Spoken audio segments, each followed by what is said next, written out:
এই পৃথিবীতে সফলতার প্রথম সিঁড়ি হলো ব্যর্থতা। ব্যর্থ সবাই হতে পারে না, ব্যর্থ সেই হতে পারে যার সফল হওয়ার মন গুণাবলী আছে। নৌকা ডুবে যাবে এই ভয়ে যে নাবিক নদীতে কখন নৌকায় ভাসায়নি, তার আবার ব্যর্থতা আর সফলতা কিসের? সে তো এক জীবন্ত লাশ। ব্যর্থ সেই হতে পারে যে তীব্র সফলতার আকাঙ্ক্ষা নিয়ে মাঠে নামে, যার চূড়ান্ত পরিণতি নিশ্চিত সাফল্য। আপনি হতাশ হওয়ার জন্য ঘটনা যতটুকু দায়ী, তার চেয়ে বেশি দায়ী আপনি ঘটনাকে কিভাবে দেখছেন সেটা। ব্যর্থ হওয়ার পর আপনি যদি ভাবেন জীবন এখানেই শেষ, তবে ইতিহাস সাক্ষ্য দিচ্ছে বৈদ্যুতিক বাতির আবিষ্কার এডিসন 10,000 বার ব্যর্থ হয়েছেন। ব্যর্থ হওয়ার পর আপনি যদি ভাবেন আমাকে দিয়ে কিচ্ছু হবে না, তবে ইতিহাস সাক্ষ্য দিচ্ছে চর্যাপদ আবিষ্কার হরপ্রসাদ শাস্ত্রীও 2 বার ব্যর্থ হয়েছিলেন বাংলা সাহিত্যের প্রথম নিদর্শক চর্যাপদ আবিষ্কার করতে গিয়ে। ব্যর্থ হওয়ার পর শুধু এটাই ভাবুন, সকল সফল ব্যক্তির প্রথম লক্ষণ আপনার মাঝে প্রকাশিত হলো। তার মানে আপনি সফল হতে চাচ্ছেন এবং আপনি সফল হবেন।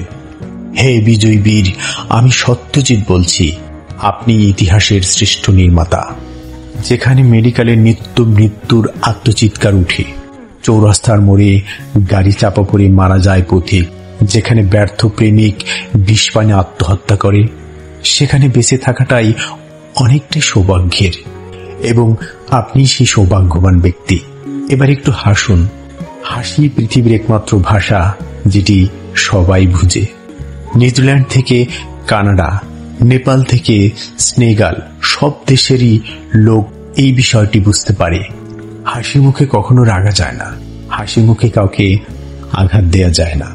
হাসতে হাসতে আপনি হয়ে যাবেন জনপ্রিয় ব্যক্তি এবং সফল ব্যক্তি।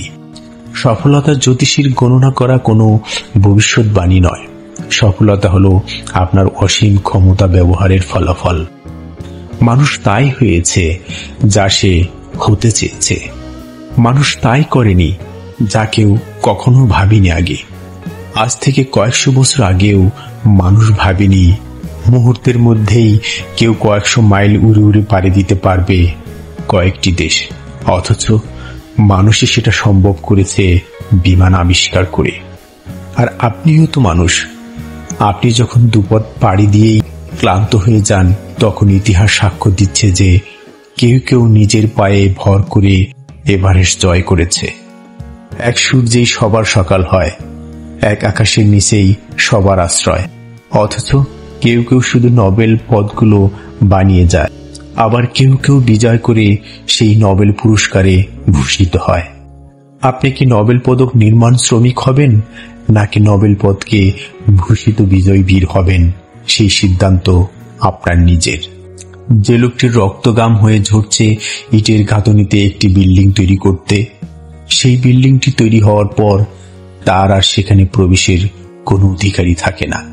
অথচ কেউ একজন সেই বিল্ডিং এর মালিক হয়ে দিব্যি সুখে জীবনযাপন করছে।